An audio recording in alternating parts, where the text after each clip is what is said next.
बनना सबको small cap investor ही होता है। स्मॉल कैप फंड्स में इन्वेस्ट करना है, तगड़े रिटर्न स्मॉल कैप से जनरेट करने हैं।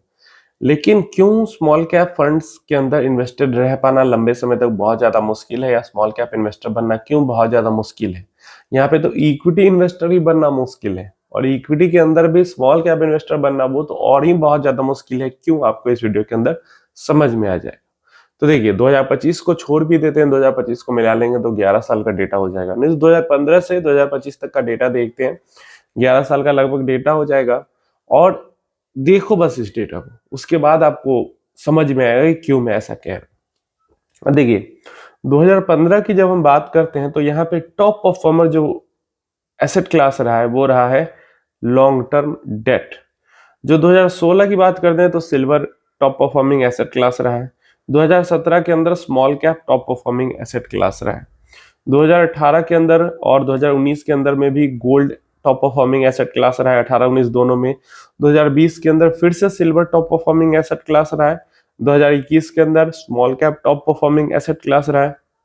2022 के अंदर फिर से गोल्ड टॉप परफॉर्मिंग रहा है। 2023 और 24 के अंदर फिर से small cap top performing asset class रहा है। और 2025 के अंदर फिर से gold top performing asset class है। अब देखो, 2017 जैसे कि साल है, वहां पे equity small cap top performing asset class है, तो वहां पे सारे इन्वेस्टर को स्मॉल कैप इन्वेस्टिंग ही करनी होती है। 2021 के अंदर equity small cap top performing asset class है, वहां पे सबको स्मॉल कैप इन्वेस्टर बनना है। 2023-24 सेकेंड टॉप है, तो वहां पे भी सबको top performing equity small cap है, तो वहां पे सबको स्मॉल कैप फंड का इन्वेस्टर बनना होता है। लेकिन अब चलिए वर्स्ट परफॉर्मिंग में आते हैं, फिर आपको समझ में आएगा। 2015 में वर्स्ट परफॉर्मिंग सिल्वर है। 2016 equity small cap worst performing asset class रहा है, बिल्कुल रिटर्न नहीं बना है 2016 के अंदर में। तो यहाँ पे सब लोग, जो अभी का सिनेरियो है, जो स्मॉल कैप फंड्स को लेकर परेशान है इन्वेस्टर, वैसा ही हाल 2016 में इन्वेस्टर का हुआ है। फिर 2017 में रियल एस्टेट वर्स्ट परफॉर्मिंग था। उसके बाद 2018 और 19 2 साल लगातार स्मॉल कैप निगेटिव रिटर्न। 2018 में 29-30% का, लगभग 30% निगेटिव रिटर्न 2018 में, और 2019 में उसके बाद और 10% का निगेटिव रिटर्न। अब आप सोचो क्या बुरा हाल हुआ होगा इन्वेस्टर का।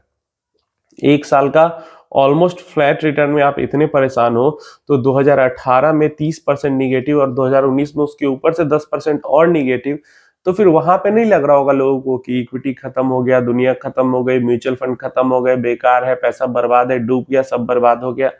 ऐसा नहीं लग रहा होगा जैसा आप लोग को अभी फील हो रहा है। 18-19 में इन्वेस्टर को वैसा नहीं फील हो रहा होगा। देन हम आते हैं 2020 के अंदर रियल एस्टेट वर्स्ट परफॉर्मिंग था। 2021 के अंदर सिल्वर फिर से वर्स्ट परफॉर्मिंग, एंड फिर से 2022 के अंदर small cap worst performing asset class रहा है। 2023 के अंदर रियल एस्टेट फिर से वर्स्ट परफॉर्मिंग। 2024 के अंदर डेट वर्स्ट परफॉर्मिंग रहा है। 2022 के अंदर भी सेम फीलिंग आ रही थी इन्वेस्टर्स को, रिटर्न्स बिल्कुल जीरो बन रहे थे, इक्विटी में ही जीरो बना था, स्मॉल कैप में तो निगेटिव में ही थे, तो वहां पे भी सेम फीलिंग आ रही थी। तो देखिए, जैसी फीलिंग अभी आपको आ रही है, स्मॉल कैप इन्वेस्टर हो तो भी, इक्विटी इन्वेस्टर हो तो भी, स्मॉल कैप में खासकर, वैसी ही फीलिंग इन्वेस्टर्स को, सेम फीलिंग 2 साल पहले 2022 में आई थी।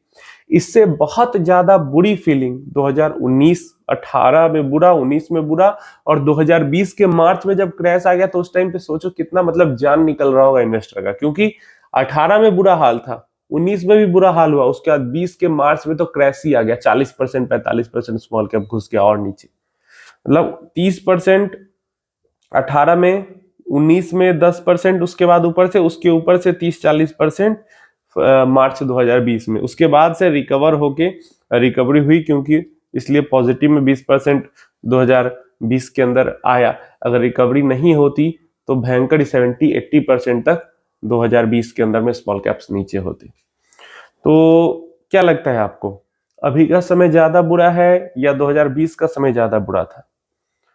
बस इमेजिन करना कि जैसे ये साल है, इस साल 30% हमारा स्मॉल कैप डाउन हो, उसके अगले साल 10% और डाउन हो, उसके अगले साल मार्च के अंदर में 40% और डाउन हो जाए, उसके बाद क्या करोगे? सारे इन्वेस्टर भाग जाएंगे, और फिर उसके बाद से रिकवरी आई, और बस देख ही रहे हो पिछले 23-24 में क्या स्मॉल कैप दौड़े हैं, 2021 में भी क्या स्मॉल कैप दौड़े हैं।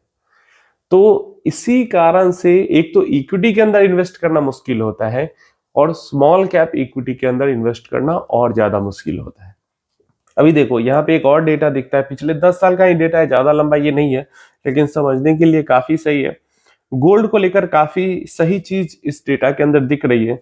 लाइक गोल्ड पिछले 11 साल की अगर बात करते हैं तो 11 में से 4 साल में टॉप परफॉर्मिंग रहा है, 2 साल सेकंड नंबर पे रहा है, उसके बाद 1 साल थर्ड नंबर पे रहा है, 1 साल फोर्थ नंबर पे रहा है और उसके बाद नीचे नीचे गया है। तो फर्स्ट या तो सेकंड नंबर पे 50% से ज्यादा समय पे गोल्ड रहा है टॉप परफॉर्मिंग एसेट क्लास के अंदर में। तो गोल्ड काफी बढ़िया परफॉर्म कर रहा है, पिछले 10 सालों में इसकी परफॉर्मेंस जो है वो काफी बढ़िया रही है। और जितना ज्यादा हमारा पैसा इन्फ्लेशन के कारण खराब होगा, डी वैल्यू होगा, उतना ज्यादा इन एसेट क्लासेस की वैल्यू यहाँ पे बढ़ती हुई दिखेगी। इसके अंदर सिल्वर का भी लेकर काफी अच्छा डाटा है, सिल्वर भी हमें काफी टाइम पे, लाइक गोल्ड, सिल्वर और स्मॉल कैप इक्विटी, यही तीनों हैं जो कि हमें टॉप पे दिख रहे हैं। और एक चीज और, सिल्वर उतना ही वॉलेटाइल है जितना वॉलेटाइल स्मॉल कैप है।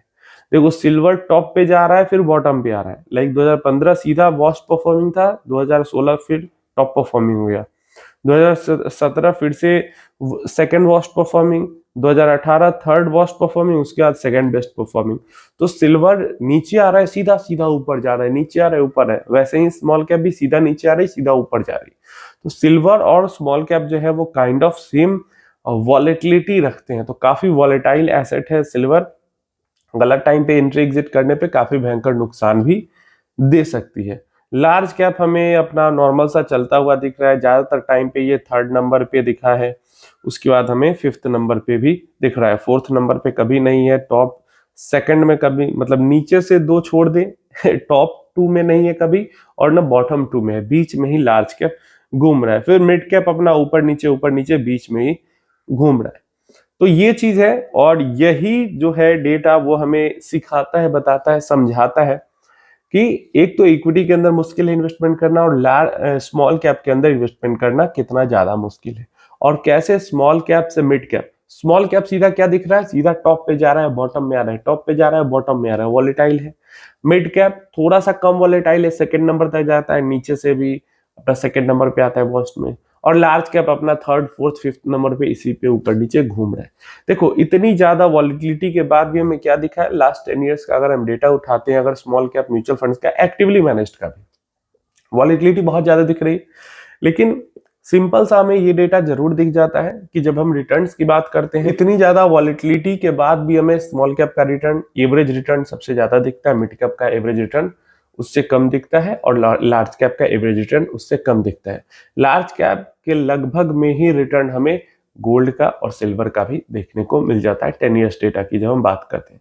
तो क्या हमें दिख रहा है कि स्मॉल कैप मिड कैप के अंदर वॉलिटिलिटी ज्यादा है तो वो रिटर्न भी ज्यादा बना के दे रहा है, और ये जो गोल्ड सिल्वर इतना वॉलिटिलिटी, गोल्ड सिल्वर की इतनी वॉलिटिलिटी है फिर भी इसका रिटर्न लार्ज कैप के बराबर ही रह रहा है। तो लार्ज कैप जो स्टॉक्स हैं, इक्विटी है, म्यूचुअल फंड से, उससे ज्यादा वॉलेटाइल है गोल्ड सिल्वर, लेकिन रिटर्न उसी के बराबर है।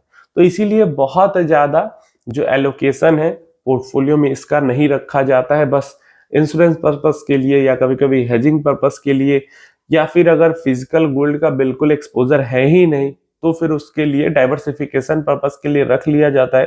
नहीं तो इक्विटी ही सब कुछ को सॉल्व कर सकता है, लेकिन कुछ चीजें हैं जो इक्विटी सॉल्व नहीं करता, उसको सॉल्व करने के लिए अदर एसेट क्लास रखे जाते हैं। आप अपनी राय इसके बारे में जरूर देना, और आप समझो इस चीज को कि स्मॉल कैप्स के अंदर हो तो वॉलिटिलिटी झेलनी पड़ेगी।